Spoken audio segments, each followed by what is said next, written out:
let's be real. We all carry some baggage, right? But some of it is way heavier than it needs to be. I'm talking about the weight of a grudge.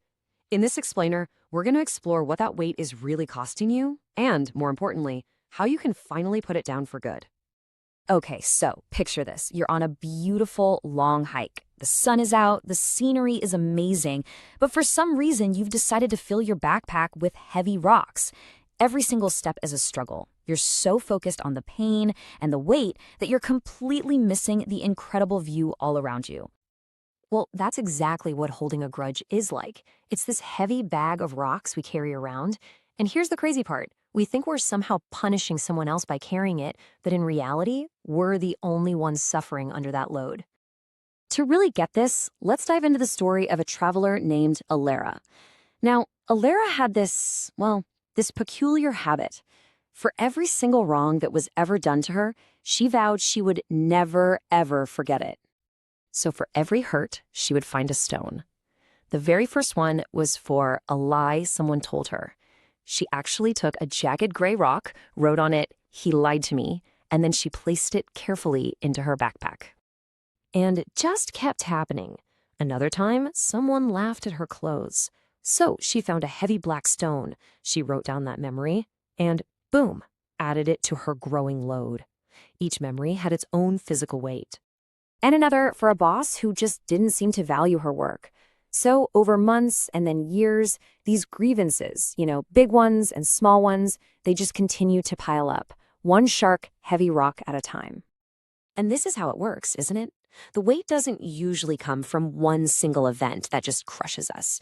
No, it accumulates. And that's the key word here, right? It's the slow, gradual gathering of hurts, one stone at a time, that eventually becomes this unbearable burden. So what was the actual price of carrying all this resentment? I mean, it wasn't just a heavy bag she was carrying. It turned into an exhausting, heavy life. I mean, the physical toll was huge. Her back was in constant pain. Her shoulders were always slumped forward from the weight. But the social cost, that was just as high. She got to a festival once, but her bag was so heavy and so wide, she couldn't even join in the dancing or find a comfortable place to sit. The very weight she carried to remember past pains was now stopping her from creating any new, joyful memories. And then, out of nowhere, a child comes up to her with a question so simple, but so incredibly profound. It forced Alara to actually confront a choice she didn't even realize she was making every single day. And that question, wow, it just cuts right to the heart of the whole thing, doesn't it? It gets right to this idea of resentment. It's that feeling of unfairness that can convince us that carrying these heavy stones is somehow our duty. Like it's a form of justice. Which brings us to this really crucial question. I mean, stop and think about it for a second. Were the people who hurt Alara feeling her anger? Were they losing sleep? Or was she the only one with the aching back, the only one missing out on life? Because at the end of the day, we have to recognize this for what it is, a burden.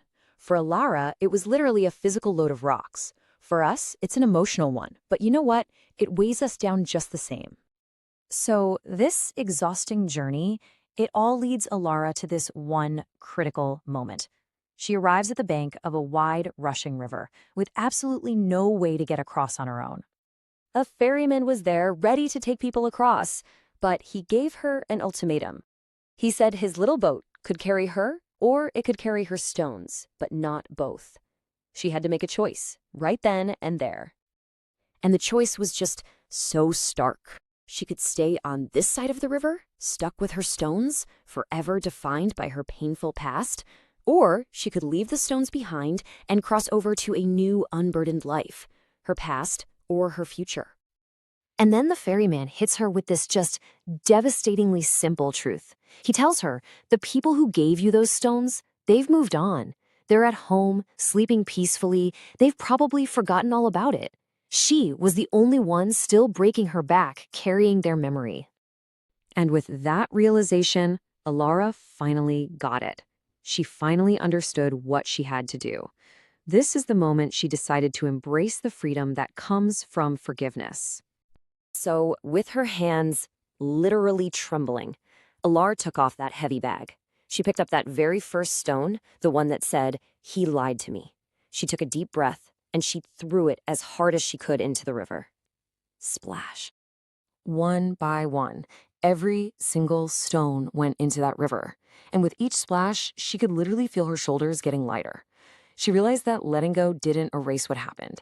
It just meant she was refusing to carry it with her anymore. See, she wasn't just forgiving other people. She was liberating herself. She was breaking free from a prison that, really, she had built all on her own. So how can we do what Alara did? How do we apply this to our own lives?